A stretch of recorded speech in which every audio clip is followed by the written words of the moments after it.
سارا درود کریں، تھوڑا تھوڑا آگے تشریف لیں،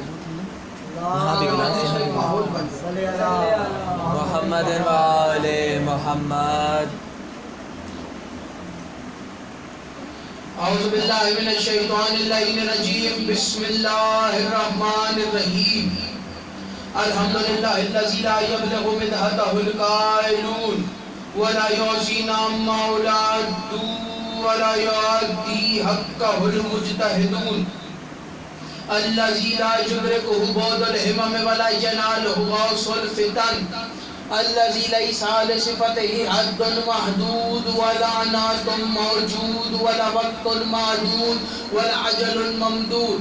فطر الخلائق بقدرتہ ونشر الریاح وبرحمتہ وأوفى صفور میدانات. اول دین معرفتہ وکمال معرفتہ التصدیق بہ وکمال التصدیق بہ التوحید وکمال التوحید الاخلاص لہ لم یصفت ان کل شہادت صفت انہ غیر الموصوف انہ غیر الصفت. فمن وصف اللہ سبحانہ فقد قرنہ فمن قرنہ فقد صنعہ فمن صنعہ فقد جزاہ فمن جزاہ فقد جہلہ فمن اشار الیہ فمن اشار الیہ فقد عدہ فمن عدہ. الصلاۃ والسلام والتحیۃ والاکرام علی النبی الرحمت قائد المغفرت قائد خیر والبرکت ومنتظر بعد من الحلقت سیدنا مولانا بالقاسم محمد. اللہم صلی علی محمد آل محمد. اما بعد فقد قال اللہ تبارک و تعالی فی کتابہ المجید وفرقانہ الحمید وقولہ الحق. بسم اللہ الرحمن الرحیم. ثم اورثنا الکتاب الذین اصطفینا من عبادنا. بلند تر صلوات. اللہم صلی علی محمد وآل محمد. دعا ہے پروردگار عالم سے کہ بانیان کا یہ تمام خرچ اخراجات کوشش کاوش کو اپنی بارگاہ میں قبول و منظور فرمائے. آمین. آپ حضرات کو اس فرش پہ چلایا میرا عظیم خالق اللہ اپنی بارگاہ میں قبول و منظور فرمائے. کوئی غم نہ دے سوائے غم حسین کے. لاکھوں دعاؤں کی ایک دعا میرے اللہ قبر کی پہلی رات ہو زیارت امین نصیب فرما. قیامت کا دن ہو شفاعت شبیر نصیب فرما. محشر کے روز ایک ہاتھ میں قرآن ایک ہاتھ میں دامن اہل بیت نصیب فرما. ہر عزادار کو مرنے سے پہلے ایک مرتبہ لازمی روزہ شبیر کی زیارت نصیب فرما. ہمارے آخری وارث کا ظہور جلد سے جلد فرما. تمام دعاؤں کی قبولیت کے لیے ایک دفعہ مل کے سارے بلند آواز سے صلوات پڑھیں. اللہم صلی علی محمد وآل محمد عجل فرجہ. اجازت ہے بات شروع کی جائے. بسم اللہ. 5 دن پڑھنا ہے اور موضوع جو رکھا گیا ہے وہ وارثان قرآن، جو کہ پہلے اشرے میں بھی یہی موضوع تھا. عنوان کے لیے جو آیت منتخب کی گئی ہے وہ سورہ فاتر کی آیت نمبر 32 ہے، جس میں اللہ کہہ رہا ہے کہ ہم نے کتاب کا وارث چنا ان لوگوں کو جنہیں ہم نے مصطفیٰ کیا ہوا ہے. پھر اللہ سے پوچھا میرے اللہ تیرے مصطفیٰوں کی تعریف کیا ہے؟ تو آواز آئی کہ میں نے سب سے پہلے آدم کو مصطفیٰ کیا، پھر نوح کو مصطفیٰ کیا. اللہ کہتا ہے ان اللہ اصطفاک و آدم و نوح وآل ابراہیم وآل عمران علی العالمین. میں نے آدم کو چنا، پھر نوح کو چنا، پھر آل ابراہیم اور آل عمران کو چنا، سارے عالمین میں سے. میرے اللہ جب آل عمران کو چنا اور آل ابراہیم کو چنا، یعنی تو نے عمران کی آل کو بھی چن لیا اور ابراہیم کی آل کو بھی چنا، تو پھر آدم اور نوح کی آل کو کیوں نہیں چنا؟ تو آواز آئی کہ آدم کی آل میں ایک قاتل تھا. آدم کی آل میں ایک قاتل تھا اور قاتل کبھی چنا ہوا نہیں ہوتا. پھر میرے اللہ اچھا تو نے نوح کی آل میں سے کسی کو کیوں نہیں چنا؟ تو آواز آئی کہ نوح کی آل میں ایک باغی تھا اور باغی کبھی چنا ہوا نہیں ہوتا. باغی کبھی چنا ہوا نہیں ہوتا. جو پہلے دن سے میرے ساتھ ہے اس پورے موضوع کے لیے، پورے 7 دن میں نے یہ موضوع پڑھا اور پھر آج سے دوبارہ شروع کر رہے ہیں. پھر یہاں پہ جہاں ختم ہوا زندگی باقی رہی تو یکم سے 5 ربیع الاول بھائی کے گھر یہی موضوع شروع کریں گے انشاءاللہ.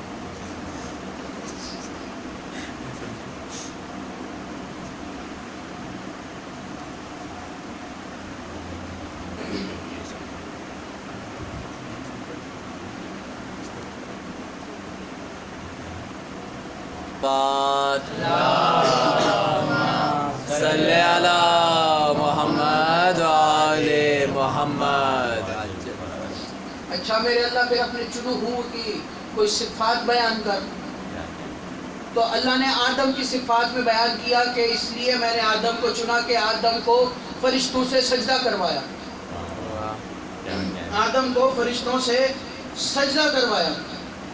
فرشتوں نے فوراً سجدہ کیا. یہ نہیں پوچھا کہ واجب سمجھ کے کرنا ہے یا مستحب سمجھ کے کرنا. الا ابلیس، سوائے ابلیس کے. ابلیس نے سجدہ نہیں کیا. اللہ نے فوراً لعنتی بنا کے اپنی بارگاہ سے نکالا. اس نے کہا میرے اللہ جا رہا ہوں لیکن اپنی عبادت کی قیمت لے کے جاؤں گا. عبادت کی قیمت لے کے جاؤں گا، ایسے نہیں جاؤں گا. اللہ نے کہا کیا قیمت چاہیے؟ اس نے کہا دو چیزیں دے، ایک طاقت دے، ایک مہلت دے. اللہ نے کہا طاقت کا کیا کرے گا، مہلت کا کیا کرے گا؟ اس نے کہا طاقت اتنی دے کہ جہاں دل چاہے وہاں پہنچوں، اور جب بھی پہنچوں کوئی پہچانے بھی نہ ہاں اور نظر بھی کسی کو نہ ہو. دی طاقت، دی مہلت. کرے گا کیا طاقت مہلت کا؟ ابلیس نے یہ نہیں کہا کہ میں تیرے نبیوں کو قتل کروں، یہ نہیں کہا کہ میں تیرے بندوں کے نیچے سے مسلح کھینچوں گا. ابلیس نے کہا میں صراط مستقیم سے روکوں گا. کتاب کا نام میں نے پہلے بھی بتایا تھا، آج پھر بتا رہا ہوں. کتاب کا نام ہے کنز الایمان، لکھی ہے سنی عالم دین ملا علی متقی. ان سے جب پوچھا گیا کہ انہوں نے کہا، انہوں لکھتے ہیں کتاب میں کہ رسول کی بارگاہ لگی ہوئی تھی مسجد نبوی میں. رسول سے ایک بندے نے مجمع میں سے کھڑے ہو کے کہا یا رسول اللہ یہ صراط مستقیم کیا ہے؟ یا رسول اللہ صراط مستقیم کیا ہے؟ رسول نے جواب نہ دیا. وہ بندہ پھر کھڑا ہوا، کہا یا رسول اللہ میں نے آپ سے سوال کیا یہ صراط مستقیم کیا ہے؟ رسول نے پھر جواب نہ دیا. پھر کھڑا ہوا، اس نے کہا یا رسول اللہ میں آپ سے سوال کر رہا ہوں آپ جواب نہیں دے رہے. اتنے میں وہ کہتے ہیں کہ میں رسول بیٹھ کے باتیں کر رہے تھے، اس کا جواب نہیں دیا.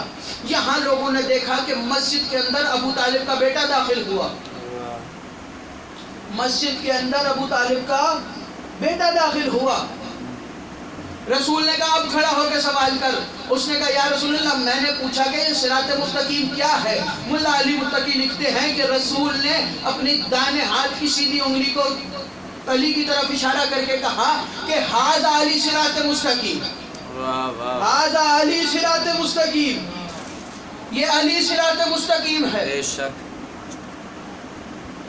جب قرآن سے پوچھا کہ صراط مستقیم کیا ہے تو قرآن میں اللہ کہتا ہے اہدنا الصراط المستقیم. پہلی سورت کی آیت ہے یہ، سورہ الحمد میں آیت ہے اہدنا الصراط المستقیم. اللہ نے کہا کہ تجھے کوئی علم ہے کہ یہ صراط مستقیم کیا ہے؟ میرے اللہ اتنا علم تو رکھتے نہیں.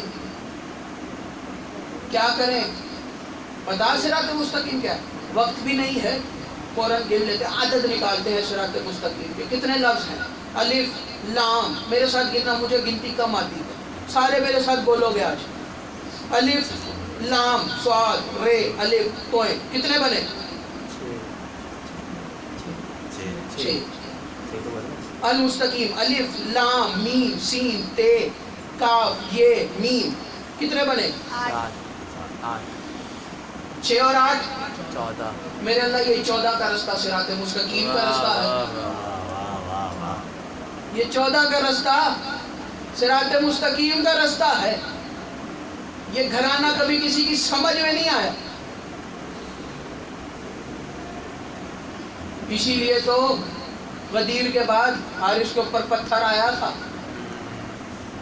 اس نے کہا یا رسول اللہ یہ کیا آپ نے اپنی مرضی سے اعلان کر دیا؟ یہ بتائیں آپ نے اپنی مرضی سے کیا یا اس کی مرضی سے کیا؟ آپ اپنے بعد اپنے بھائی علی کو اپنا ولی منتخب کر دیا؟ اپنی مرضی سے کیا یا اللہ کی مرضی سے کیا؟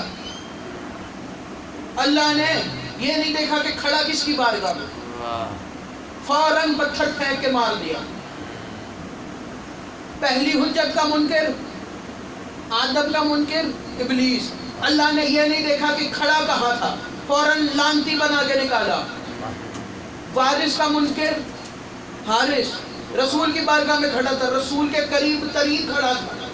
اللہ نے یہ نہیں دیکھا کہ کس کی بارگاہ میں کھڑا ہے، فوراً پتھر پھینکا. میرے اللہ اس کو بھی زندہ رکھا، اس کو بھی چھوڑ دیتا. کب وہ تھا پہلی حجت کا منکر، وہ تھا مصطفیٰ کا منکر، یہ ہے وارث مصطفیٰ کا منکر. میں جب مصطفیٰ کا منکر برداشت نہیں کرتا تو وارث تو اور چیز ہے. نعرے حیدری یاری، وارث اور چیز ہے. اسی لیے تو حسین نے میدان کربلا میں کھڑے ہو کے کہا تھا کہ حل من ناصر ینصرنا، کوئی ہے جو میری نصرت کرے.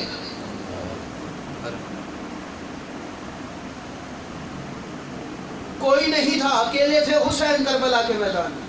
آواز دی کوئی ہے جو میری نصرت کرے. علی اصغر نے فوراً جھولے سے گرا لیا خود کو.